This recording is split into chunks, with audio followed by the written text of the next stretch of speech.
Welcome everybody to Composting Basics. Today we have Tia with us. She's an agent, Florida Friendly Landscaping agent in Orange County, and she can kind of go over her contact info again. We've had several people join. I do want to just orient you a little bit today. My name is Erin Harlow, and I am the horticulture agent here in Columbia County. And then in a little bit, we'll have Maxine Hunter on as well, just helping us out. And Maxine and I are here today to kind of just help Tia monitor your questions, make sure everybody's muted, that sort of thing. So if you have questions, find that chat box for us.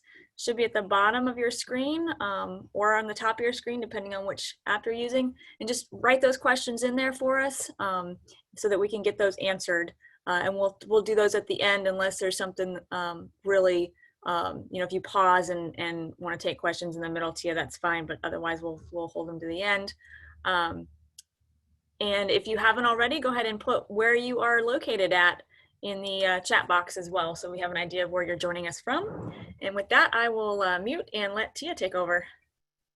Yeah, and this presentation today is being hosted by the UF IFAS Victory Gardens program. So I know a lot of you are already part of that program. And if you're not part, we're still accepting new people, and Erin can put a link to get joined up. But it's for people who are, just beginner gardeners, vegetable gardeners, and have been starting to grow food at home. And so we offer free webinars like this as part of the program. We have a book club, and we have 8 online learning modules too that you can learn from, experts like myself and other UF IFAS extension agents. So I'm really happy you all are here today, and welcome to the Composting Basics webinar. And we're ready to get started, right? Yes, ma'am. Okay, great. So my name is Tia Silvasy, and I'm an extension agent in Orange County in Orlando, Florida. And today I'm going to talk about composting basics. So I grew up on a farm in Pittsburgh, Pennsylvania. And ever since I was a kid, it was just natural that we would compost our organic waste and put it into the soil. So my grandparents were doing organic before it was even called organic. And, you just use what you have available, your table scraps and the horse manure and, whatever you can get your hands on to build the soil. And a good organic garden is really, compost is a key to keeping your soil good and providing soil structure and a slow, steady supply of nutrients. And that's how my soil is now in my garden. There's a lot of organic matter. I'm continually adding compost, and the plants love it. They thrive. So today's workshop is meant to get you started with composting, and it's really easy. Don't be afraid to compost. And it's just a good thing to do. It's a good skill to learn, and it's something that you can do throughout your whole life. And there's many different ways to do it, but basically compost happens. So even if you just throw stuff in a back pile in your yard, it will compost and recycle and feed the earth.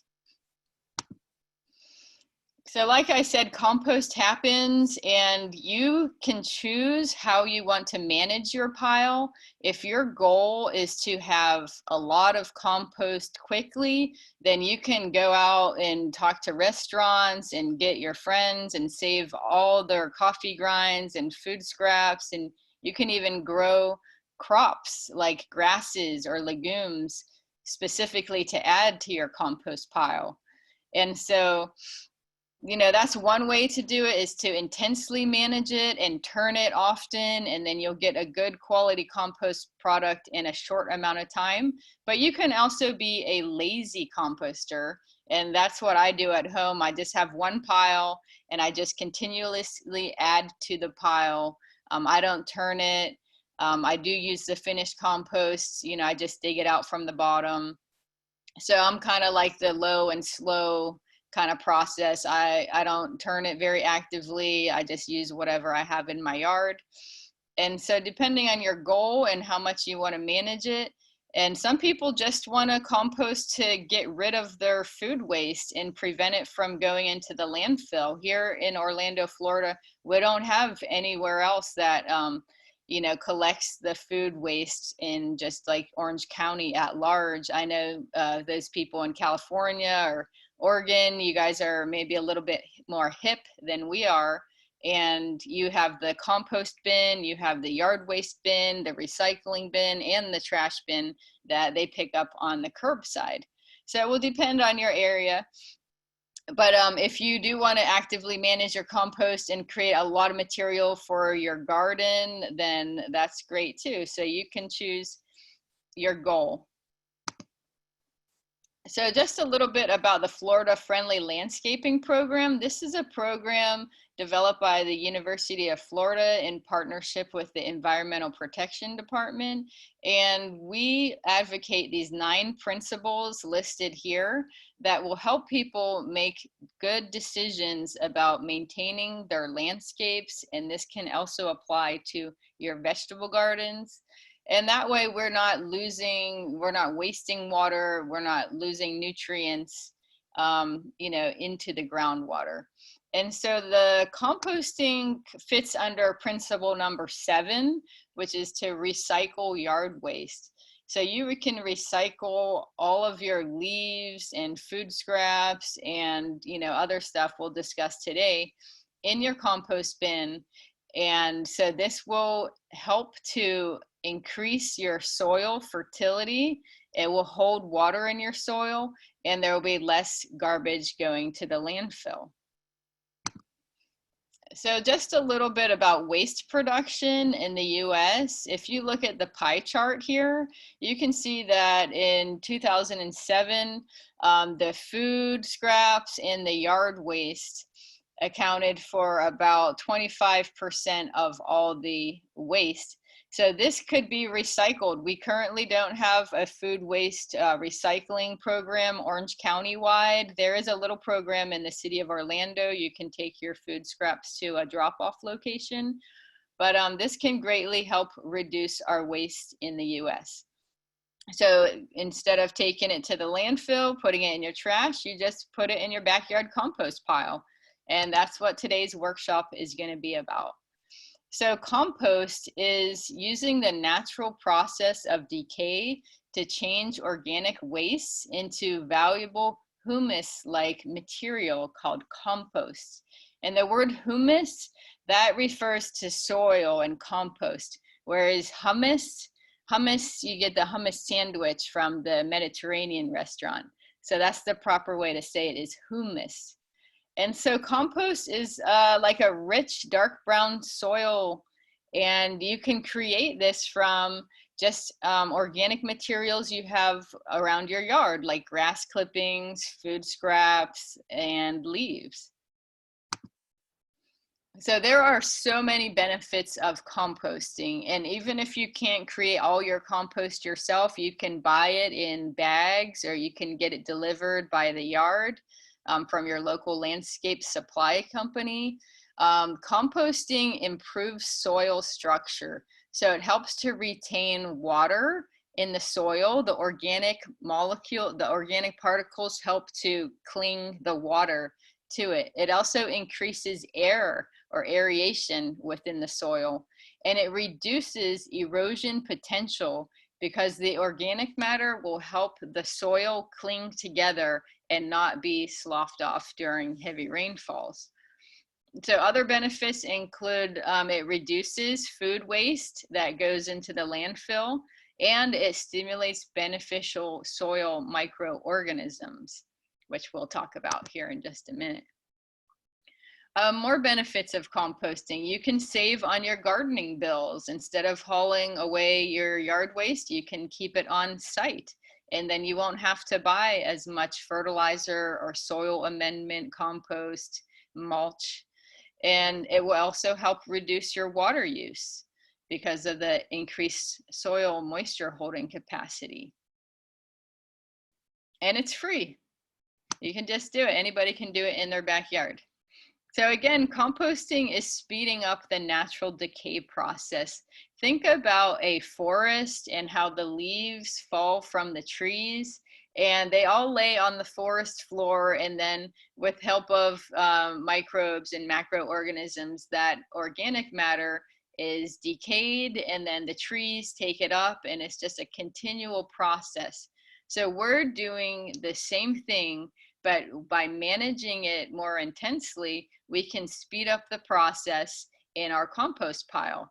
So here in our compost pile in our backyard, we can control the air, we can give it water, we can give it more food, like high nitrogen materials will increase the composting rate, and we can control the temperature. So here are some different types of compost piles.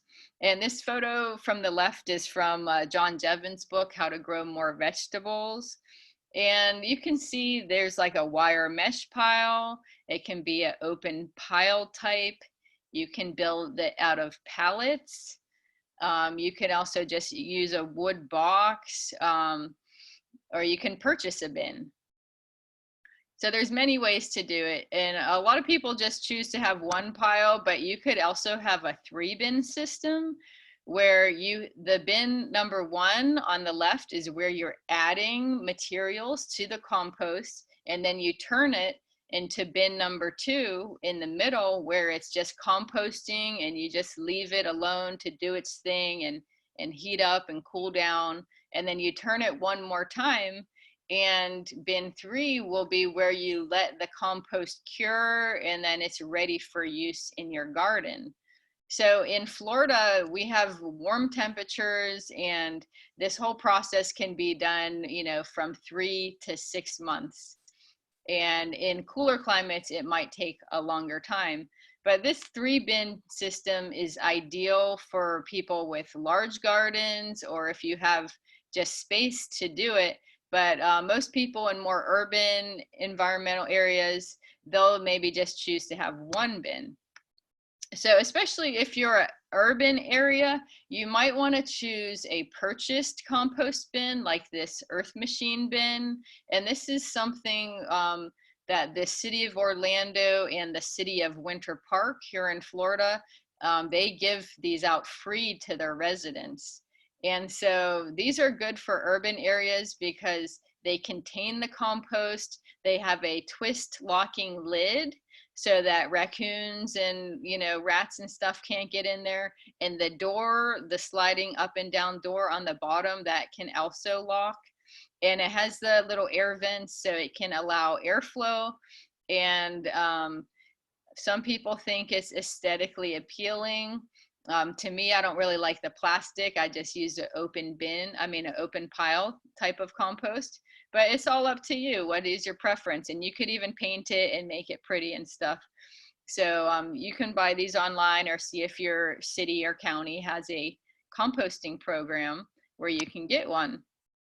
And there's other methods of composting today that we won't discuss. But like you can use composting worms, where you have a composting worm bin like pictured on the right, where you can see there's the 3 layers, the active layer on the top and the resting layer in the middle, and then the finished layer at the bottom. And the very bottom is where the water will drain and you can collect it, for a liquid fertilizer out of the spigot at the bottom. Now, if you do want to do worm composting, the most important thing is to find the right worm to use. You want to use composting worms, and they'll vary. In Florida, we often use red wigglers. When I lived in Hawaii, we had Indian blue composting worms. And so if you have a friend with a worm compost bin, you can start with a handful, like pictured here on the left from a friend, or you can order them from worm farms. Here in the Orlando area, we have Our Vital Earth, and they're located in Apopka, Florida. And you can buy a pound of worms for like 20 bucks and they will ship it overnight to you. And you don't have to start in a fancy bin like this. You can also start them in a cardboard box or something. But that's just a little touch on the composting worm subject. Maybe later we can do a full webinar on that. So the next thing you should consider is where to put your composter.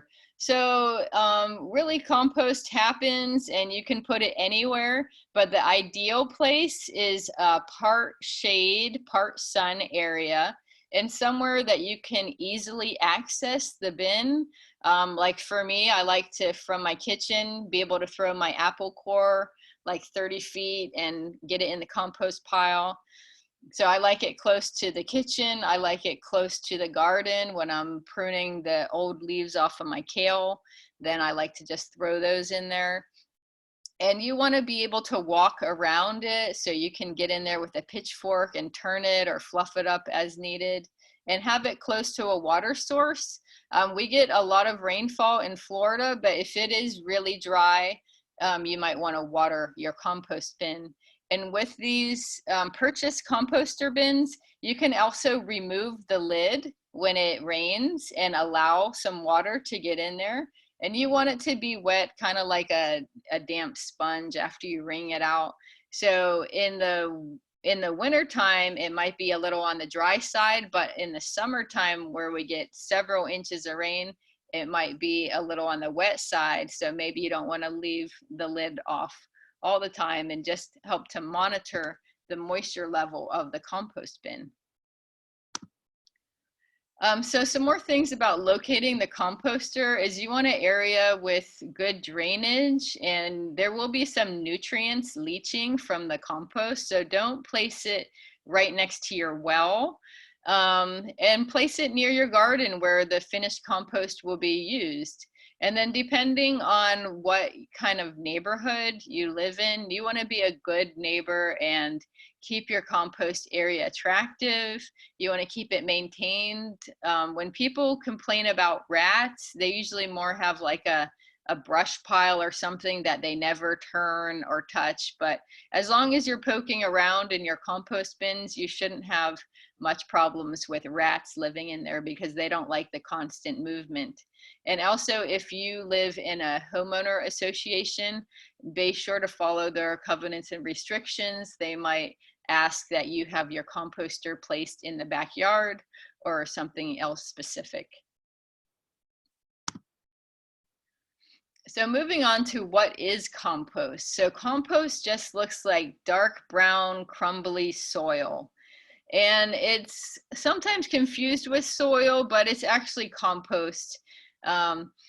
Think of the native soil in your lawn or landscape. In Florida, it's probably really sandy, and that's made from weathered rock materials, whereas compost is made from organic matter, broken down organic matter, and it will look like soil, and you'll even add a little bit of soil to your compost, but it's distinctly different, and we call it compost.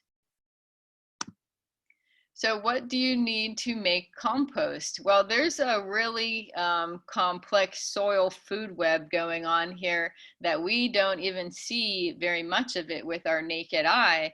So at the bottom of the picture here, you can see the pile of organic debris. And the first organisms to break it down are the decomposers. And so when we talk about microbes, we're talking about bacteria and fungi and actinomycetes. And they're really the hard workers doing the work of breaking down that organic matter. So think of the organic matter in your compost as food for these microbes. And then the bacteria and fungi eat the compost. And then they have larger organisms like the protozoa and beetles and mites that eat them. And then even larger organisms that eat them. So this process of everybody eating something and pooping and dying, that's what creates all the compost, the finished product. So they grind and they chew and they poop and they eat and they die, and all that makes up the compost. So all the organic materials that you're putting in your compost pile, that is food for all these decomposers and microbes. And so these people are working for you, these organisms are working for you, and they're helping to break down the organic matter. So here's just a quick fact that 1 teaspoon of good garden soil, which has compost, will have 100 million bacteria and 800 feet of fungal threads. So there's just so much packed into our soil and amended with compost that it's hard to fathom all those little bacteria and fungi in there. But they're in there doing their job, working. So where do they come from? They're just living in the natural environment. They're already living in your soil, they're living in your garden, they're living in your forest. And so what you can do is just take a little bit of your native soil or gather some leaves from, some trees like in the forest near your house and add these to the pile, and that will help to inoculate your pile with these beneficial organisms. And they'll come too. Like you see worms in your garden after you add compost, they know where the food is and they'll find it. So let's talk now about food materials for your compost. So all organic materials will compost, but not all of them should be added to a backyard compost pile. And so your material choice, it can differentiate between whether you're a conservative composter or what the goal of your composting, but we're going to go over this in detail right now because a lot of people have questions about this. So definitely the safe materials include garden trimmings, like when you're trimming your herbs, your lavender, your kale, your corn, all of your old garden vegetables you can put in there, kitchen scraps like your banana peels. It's okay to put a little bit of bread in there. Apple cores, carrot peels, all that is great. Grass clippings, leaves, all these materials that you get in your yard activities, they can be used in your compost. Like grass clippings, you want to use a little bit at a time, and same with leaves. Like you don't want to put all 10 bags of your leaf, when you rake them up in the fall and at one time. And same with grass clippings. You don't want to put like a whole trash can full of grass clippings on at one time. You want to spread them out so they can dry and they don't mat up and clump up. So other things you can use include potting soil, manure from herbivores like cows and horses, newspaper, cardboard.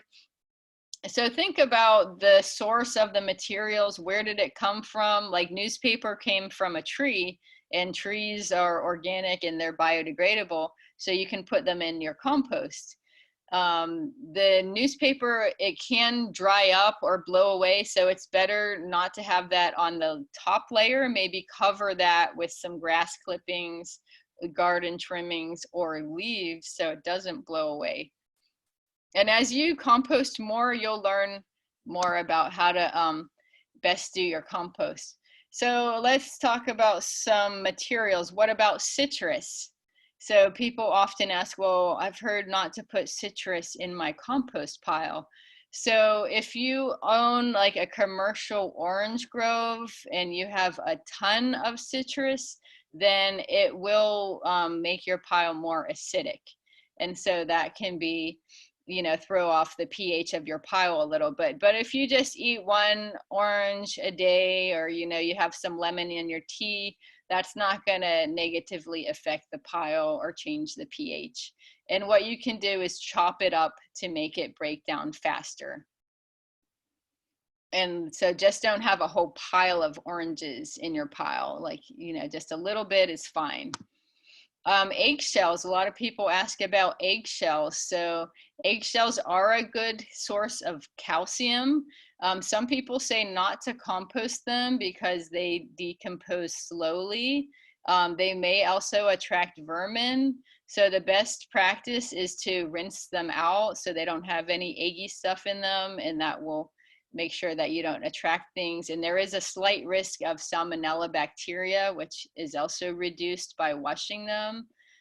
Some people who like to be very safe. They will toast the eggshells on the barbecue, and then they will grind them into a little powder, and that way they break down quicker. But for me, that's just too much work to get a grinder and barbecue and all that. So again, burying them in the middle of the pile, that way they will heat up and less risk of the salmonella. And then also meat and fish and dairy. So these are something that you should compost with caution. Now, meat and fish and dairy, they can all have harmful pathogens that are harmful to humans. So if you do compost them, you might want to do a little bit more research and put them in the middle of the pile where the hottest temperatures can be reached. And you can also chop them up to break them down faster. And you don't want to have a whole pile, you know, full of meat, fish, and dairy, but just a little bit. Like if I have a couple shrimps for dinner, you know, I'll put the shrimp tails in the middle of the pile where it can get hot and break down faster. If my boyfriend goes to catch a fish, I'll bury the fish in the middle of the compost pile, again, in the middle of it, and chop it up, and then add a lot of materials on top of it so that nothing can get to it. And so if you're like me and you want to compost some meat or fish or dairy, you just have to be careful. So here's just a general list of composting materials that, you know, they could be bad or you need to use caution. So again, citrus, you don't want to put too much of it in the pile. Same thing with wood ash. Wood ash can increase the pH and make it more alkaline. So you just want to use that sparingly. Eggshells, we talked about meat, scraps, fish, dairy.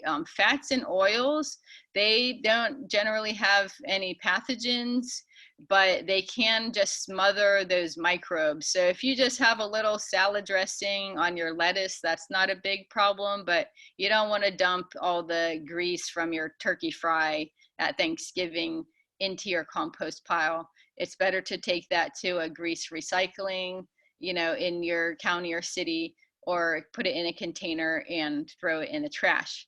So some things that you don't want to compost for sure are diseased plants, especially viruses, but also severe diseases like verticillium wilt. You know, if you have a tomato mosaic virus or a yellow leaf curl virus that really just takes out your plant, I would just throw that away in the trash can or put it in your yard waste, where the municipal composting, they have a close monitoring of their temperature and they will heat up the temperature to kill all these viruses.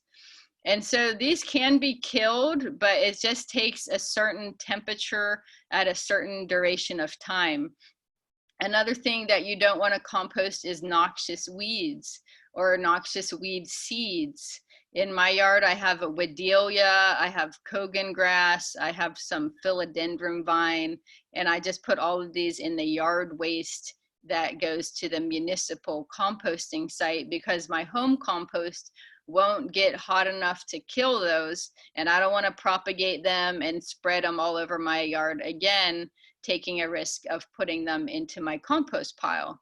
So you also don't want to compost anything recently treated with pesticides or fungicides, because those chemicals, while they will break down, they will take time to break down. And so it's just better not to compost them and let the municipal compost facilities take care of those in your yard waste. And then the picture here of the dog cleaning up the poop. You don't want to compost any animal manure that came from carnivores, like dogs, cats.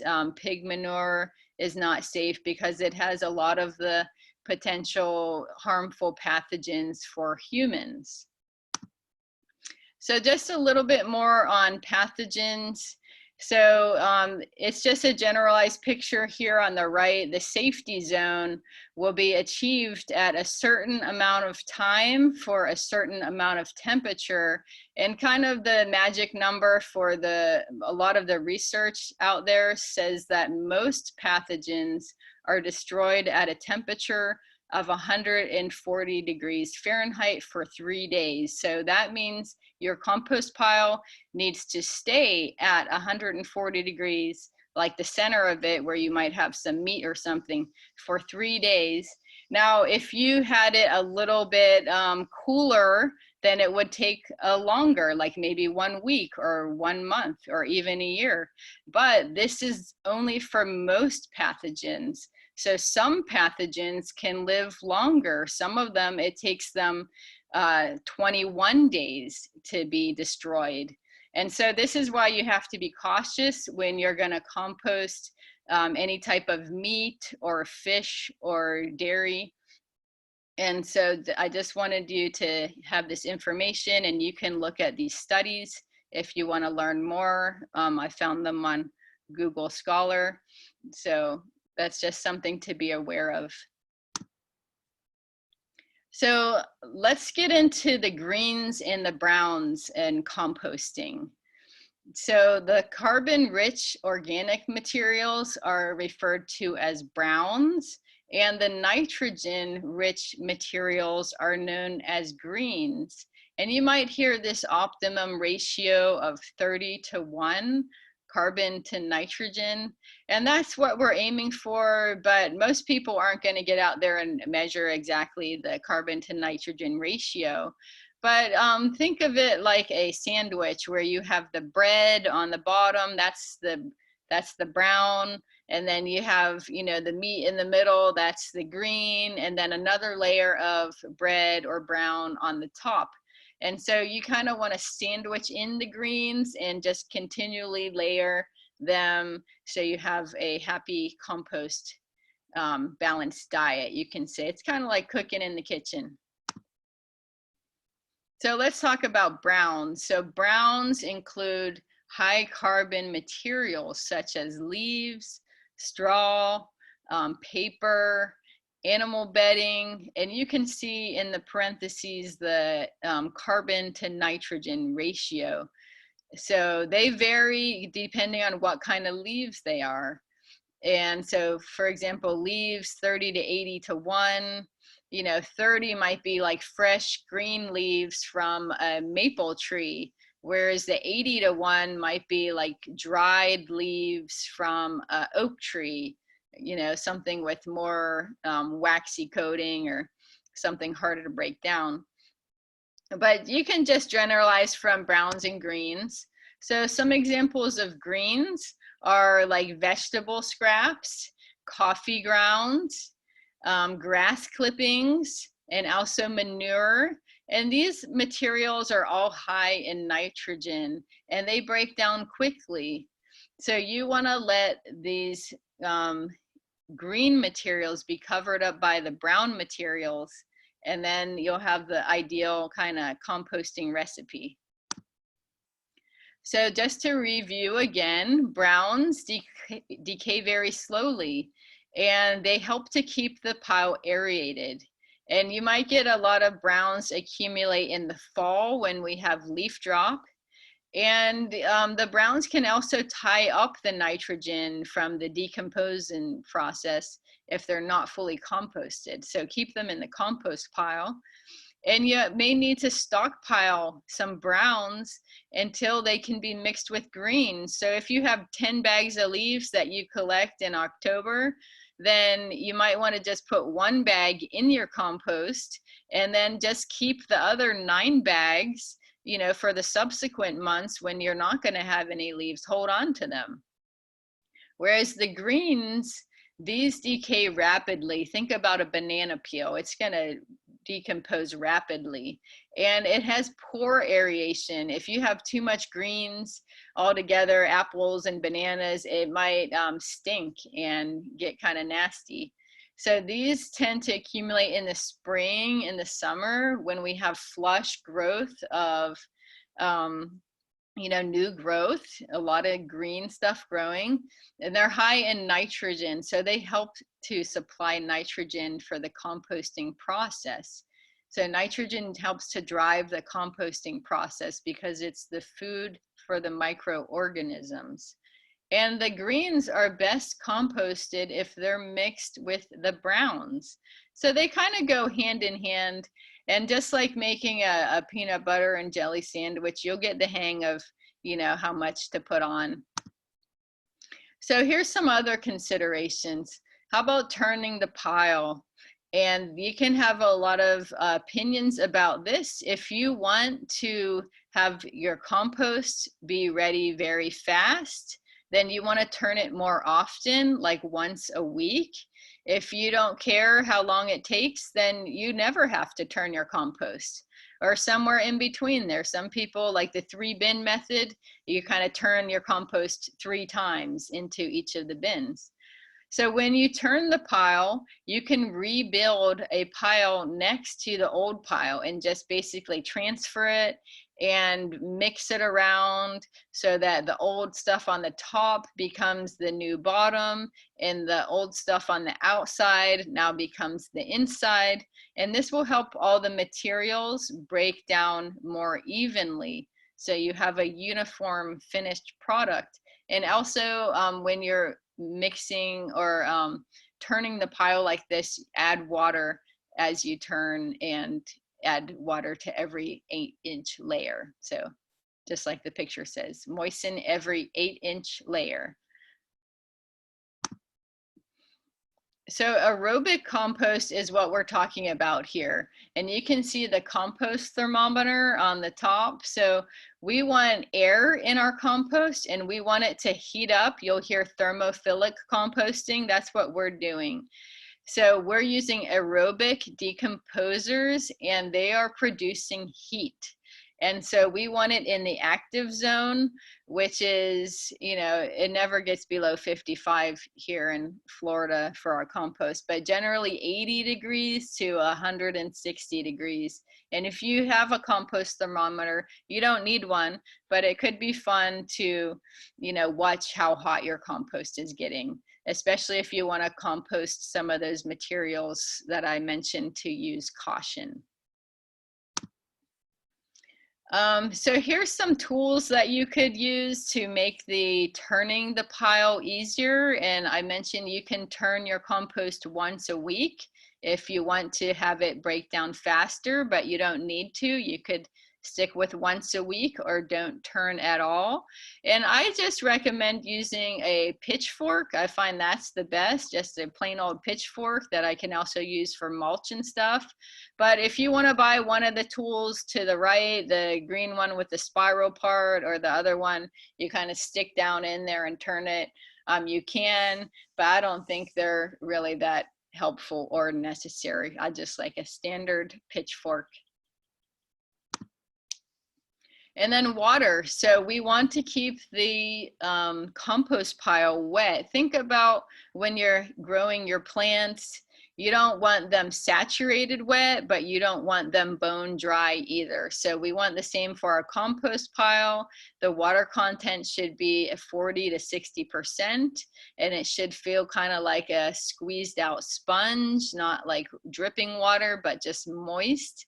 And if you have dry spots, like you might find a pile of leaves kind of clumped together and they're dry. So just kind of break those up and turn the pile and water it a little bit. And if your pile is too wet, you can add browns and or turn the pile. So taking care of your composter.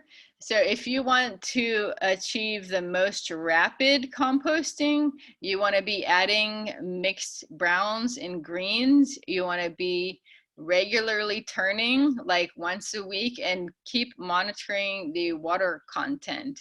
And if you want to still compost but not as fast, then still add your greens and browns, but you don't have to turn that often. And my compost pile just lives pretty much off of natural rainfall, because here in Central Florida we get about 50 inches of rain per year, which breaks down to about 1 inch a week. We don't actually get 1 inch a week, but close enough.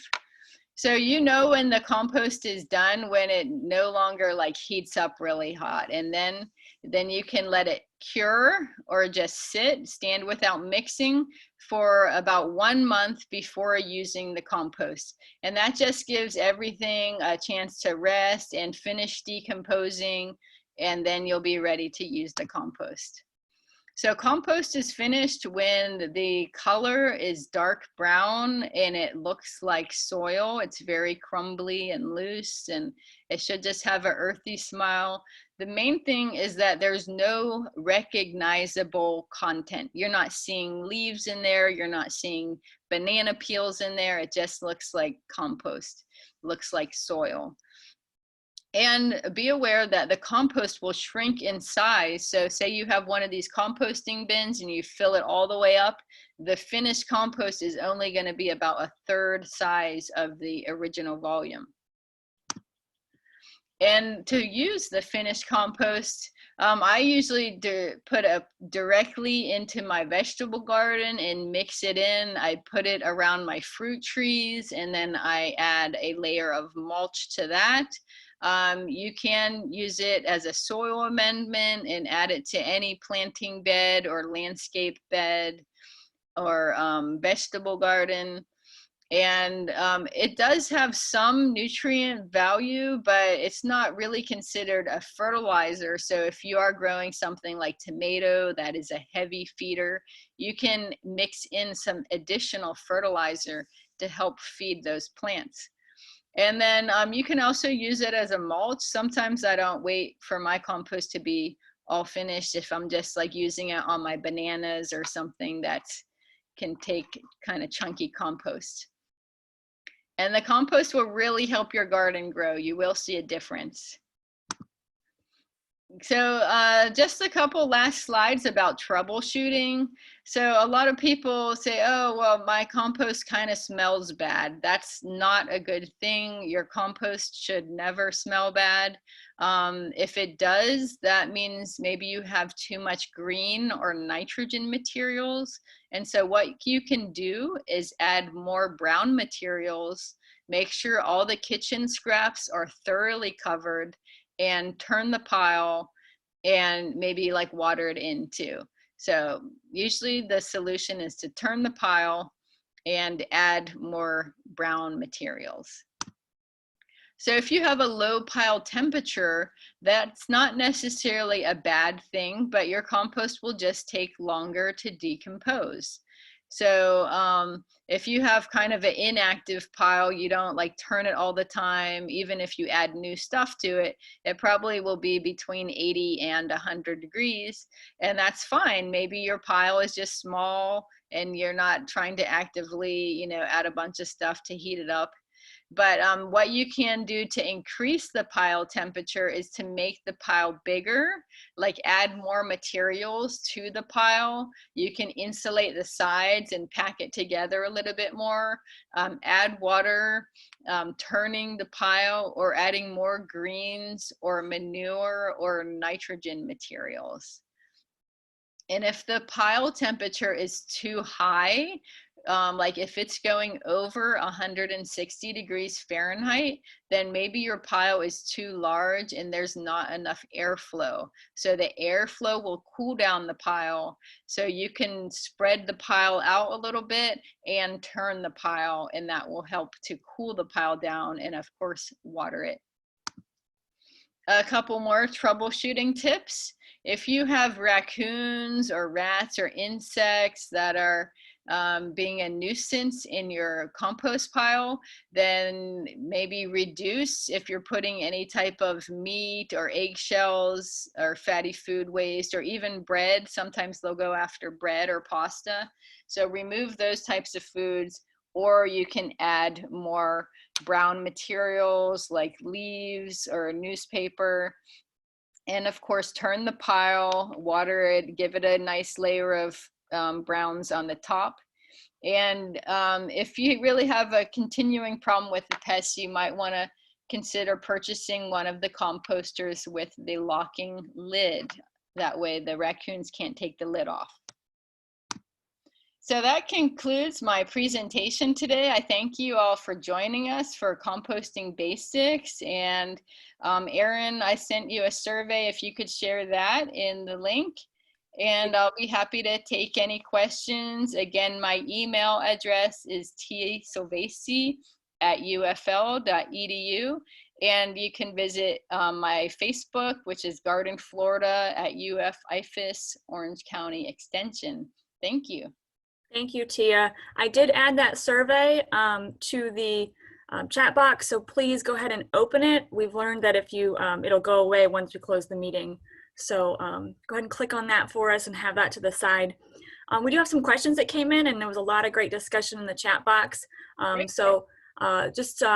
First question, can they add paper from their shredder? And somebody else said yes, they do. Do you have any notes on that, Tia, that you want to mention? Yeah, the paper from the shredder is fine. Newspaper is fine. Like plain notebook paper is fine.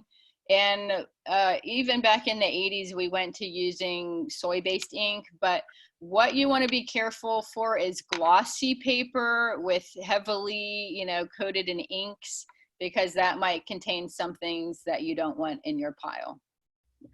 So you covered chicken manure, but what about goat bedding? Goat bedding is fine to use, yeah. Okay. Another question was, are grass clippings contaminated due to fertilizers used in the lawn? And I was just going to mention on that one that I would say no, not necessarily, because it's fertilizers. The plant's not going to take up anything different than a vegetable plant would, for instance. The lawn needs less fertilizer than your vegetables do. People just over-fertilize them. What you do need to be careful of is if they've put like fungicides on it recently. Tia mentioned that, and yeah. the number in the soil of little fungal structures, that can be detrimental for sure. Anything else on the lawns you want to mention, Tia? Yeah, no, they're generally things from your lawn are safe, but if there was a recent application of fungicide or pesticide, if you have like chinch bugs in your St. Augustine, then you might want to wait and not put that batch in your compost. Wait 1 month. Yeah. Could you use the same method for lasagna layering for raised beds? So what they mean is layer different compostable materials, then finish it off with soil. Yeah, I've done that lasagna layering, and you can do it, but you want to be careful because in the composting process, these materials need to be broken down. And so as they're breaking down, the microbes are using the nitrogen, and the nitrogen is held up in the process of breaking down. Therefore, there won't be a lot of nutrients immediately available to your plants. But it works well if you want to do a lasagna compost and then put a couple inches of topsoil on the top, like finished soil, and then grow kind of shallow rooted plants like lettuce that doesn't need a lot of nutrients right away. I would avoid tomatoes or other heavy feeders.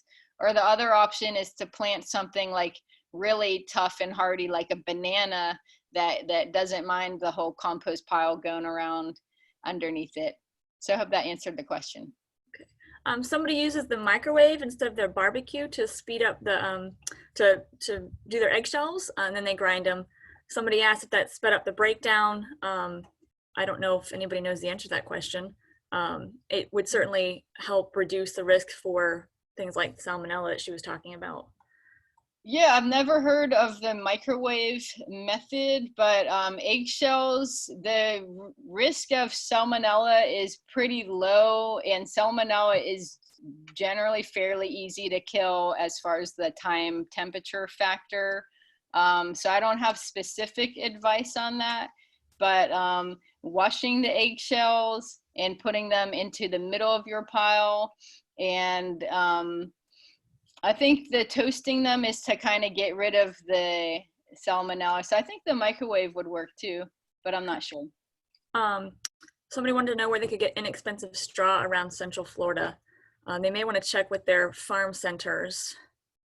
I know in Orlando, there's like Palmer's Feed, and they're downtown Orlando, and they sell like pine needles and straw, and It's just like $5 a little Okay. baby bale or something. But Okay. yeah, feed stores. I asked if anybody sifted their compost, and I don't know if Tia, if you're familiar with that practice either, but I have a couple of friends that are really big composters, and so their final step, they will sift using a soil sifter. So it's a screen mesh hardware cloth, and they'll sift it to get any of the large pieces out before they put it in their garden. I just was curious if anyone else did that. The advantage would just be to remove some of those larger pieces and put it back in their compost pile. Yeah, So, exactly. And I like the compost sifting method because I'm in the Lazy Composter camp, so I don't regularly turn my pile, and instead I use the sifting method. But I find I only need to sift it if I'm going to use it for seedlings or like small plants. You know, if I'm using it on some edible landscape plants, it doesn't really matter if there's some little chunks, but if I'm going to use it for small plants, I will sift it, and I'll throw everything that doesn't go through the sifter back into the compost. And then you're kind of inoculating it too with all those microbes and stuff. So I like that method. great. Could you go back over how the compost, what it should look like when it's mature? Like what to look for? How do they know it's ready? Yeah, well, you don't want to recognize any of the original feedstock material. So once it just looks like rich, dark brown soil, then it's ready. Can they use unused hay or musty hay? Can that be used safely? I'm not familiar with the term unused or musty, but hay, Like you can moldy hay. moldy hay. Yeah, that should be fine. I wouldn't put too much of it, and if it has a little mold on it, that you might want to get towards the center of the pile where you'll have the hot temperatures, and it can kill any mold. The other thing that I would caution, just knowing where the hay came from, um, and this kind of goes back to the zoo do question they were asking about earlier too, where to get zoo do. But if it's been herbicided, some of the herbicides that are used on field hay, that would be your more expensive hay for animals, that can have a very long half-life, meaning it's still in the feed, and even some of the feed that we feed animals will remain in that compost. So I had mentioned somebody was looking for elephant compost, and the Jacksonville Zoo gives that away, and they test theirs very rigorously to make sure there's no herbicides that are remaining, and they've actually changed out their animal feed as a result of that. So theirs is very safe, but just be aware if you're going to pick up, horse manure or somewhere from a neighbor or wherever, that might be an issue. Yeah, that's a good point. And so any materials that are kind of questionable, like the Zoodoo, or if you get some horse manure from a neighbor, you can ask, but to be safe, compost it at a hotter temperature and for a long time. Right. Let's see. Rabbit manure is great. Somebody asked about the tumbler that came with their house. It's like a big plastic one that you just kind of throw it in and roll it. So those would work well too. Let's see. Yeah, the tumblers are okay. I find them, they don't work that well for me. I think they work best if you do a batch compost and you like fill up the entire tumbler at one time and then turn it and compost it, rather than just like add a little bit every day. But either way, compost happens and you'll get some good stuff after a while. You just might have to sift it, like use the screen mesh sifter method if you're using the compost tumbler. Somebody said not many people are probably using the thermometer. You and I are examples of that. How do you know by looking at it that it's kind of getting that level, that heat level? Oh, well, you can feel with your hand if you just dig down like a foot or two and just feel how hot it is with your hand. Okay. It won't give you an exact temperature, but it will Sure. give you a reference point. Can you use brown paper bags from the grocery store? Paper bags you can compost, but not plastic ones. Yeah. Let's see. They put their stuff in the blender before they put it in the compost pile. Okay. Can fill dirt? Can you put that in a compost pile? Yeah, generally fill dirt, sure, that's fine, but you don't want to put very much fill dirt in there. Just like sprinkle a little bit and then maybe check the source of it and make sure it's not like contaminated dirt from some site. What about pine pellets for like bedding for baby chicks? That should be fine. Sometimes the pine will take a little longer to break down. So again, like spread it out, mix it in. Somebody said pine needles. They'd asked about pine needles too. Yeah, pine needles are fine, and any kind of like oak leaves, pine needles, mango leaves, you can put them in there. If you can run them over with your lawnmower a couple times to kind of break the cell wall, that will help them decompose faster. Okay.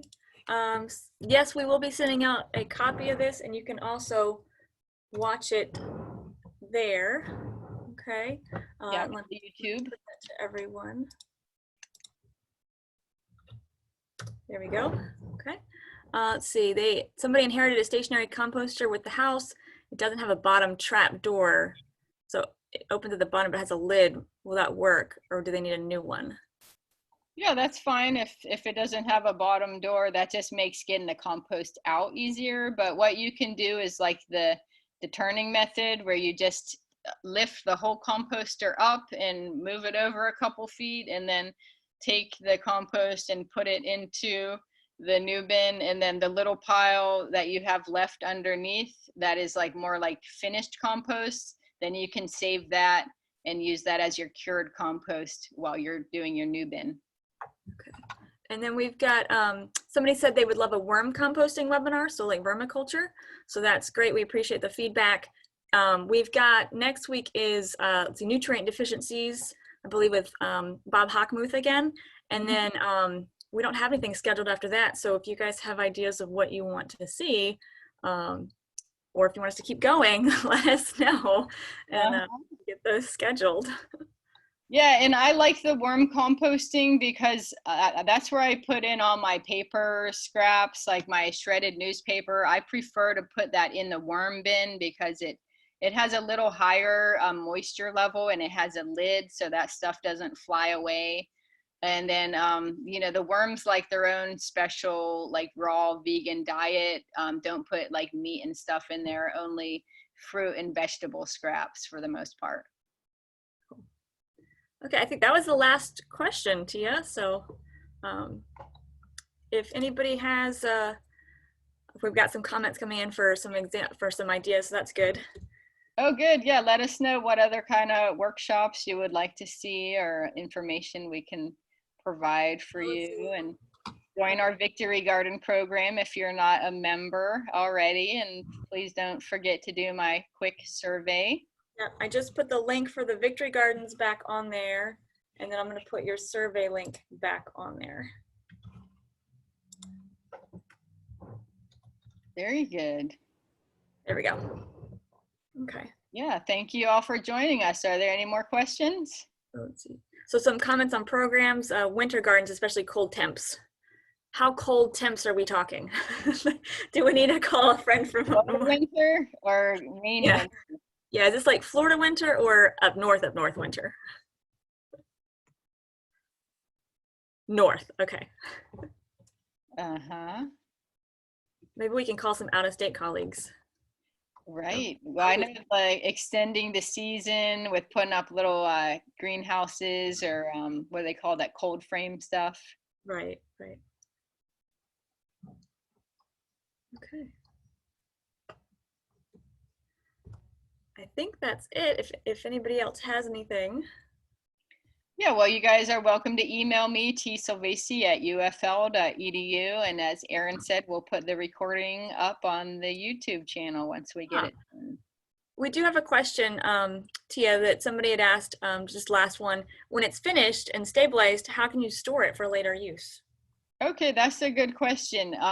You can just put it in a large pot, but protect it from getting rained on. So if you have a little tarp or something you can put as a lid over it, then that would be good. But it can be stored outside, preferably in the shade, or you could put it like in your shed or, you know, somewhat your outdoor area that's covered.